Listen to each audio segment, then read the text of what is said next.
আসসালামু আলাইকুম। আজকে কিভাবে বাটন ফোনের চার্জিং পিন পরিবর্তন করবেন সেই ভিডিও আজকে তুলে ধরলাম আপনাদের মাঝে। প্রথমে হালকা পেঁচ দিয়ে নেবেন এবং হট গানটি শুধু চার্জিং পিনই ধরে রাখবেন, যেন চার্জিং পিন শুধু গরম হয়, অন্য আর কিছু নয়। হালকা পেঁচ দিয়ে নেবেন, এতে চার্জিং পিনের রাঙগুলো গলতে খুব সহজ হবে। দেখুন চার্জিং পিনের রাঙগুলো চকচক করতেছে, তার মানে রাঙগুলো আস্তে আস্তে গলছে। গলা শেষ হলে যখন নরম হবে তখন আমি আস্তে করে চার্জিং পিনটা তুলে নেব। এই যে নরম হয়ে গেছে, বোঝা যাচ্ছে, এই যে নড়তেছে, এখন তুলে নিলাম।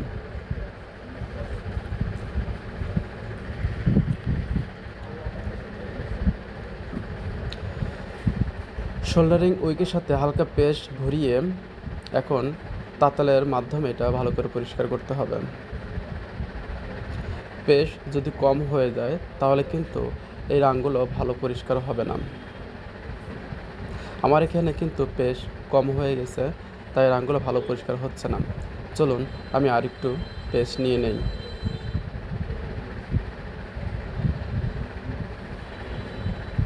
আমি আরেকটু পেস্ট নিয়ে এখন আমি তাতাল মাধ্যমে পরিষ্কার করব। ধরে রাখলেই রাঙগুলো খুব সুন্দর পরিষ্কার হয়ে যাবে।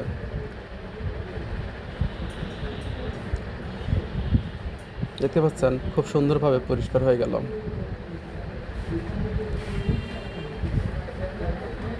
বেশি ভর দেওয়া যাবে না, আলতো করে ধরে রাখতে হবে, না হলে ভোল্টেজ লাইনগুলো উঠে যাওয়ার সম্ভাবনা থাকবে। খুব সাবধান এবং সতর্কতার সাথে কাজ করতে হবে। এবার আমি চার্জিং পিনটাকে সুন্দর করে বসিয়ে দেখব ঠিকমতো বসেছে কি না। আমি দেখলাম খুব সুন্দরভাবে বসেছে। এবার আমি তাতালের মাধ্যমে রাং দিয়ে চার্জিং পিনের পাকে আগে আটকিয়ে দেব। প্রথমে একটি পা, যে কোনো একটি পা আটকে দেব। হালকা পেস্ট নেওয়ার পরে দেখুন হালকা পেস্ট নিতে হবে। হ্যাঁ, হালকা পেস্ট লেগে গেছে। এবার আমি টুইজারের মাধ্যমে চাপ দিয়ে ধরে তাতালে হিট দেব, যাতে খুব সুন্দরভাবে বসে যায়।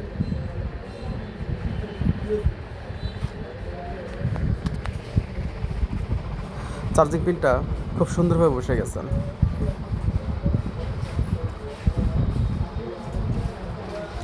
এবার অপর প্রান্তে লাগাবো। দেখুন অপর প্রান্তে শোল্ডারিং পেস্ট আছে, সেগুলো দিয়েই লাগিয়ে দেব।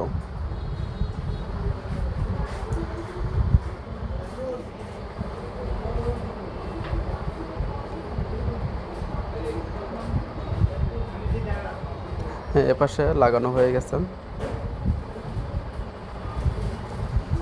এবার আমি চার্জিং পিনটে টুইজারের মাধ্যমে চাপ দিয়ে সুন্দর করে লাগিয়ে দিলাম।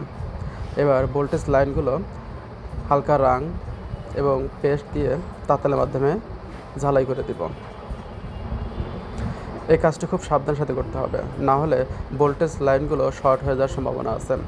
আর লাগানোর পর অবশ্যই ভালো করে চেক দিবেন। দেখুন মাশাআল্লাহ অনেক সুন্দর লেগে গেছে এবং পরিষ্কার।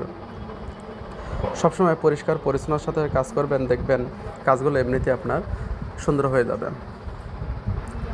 চলুন এবার ফোনটি আমরা রানিং করে চার্জে দিয়ে দেখাই কেমন কাজ হলো।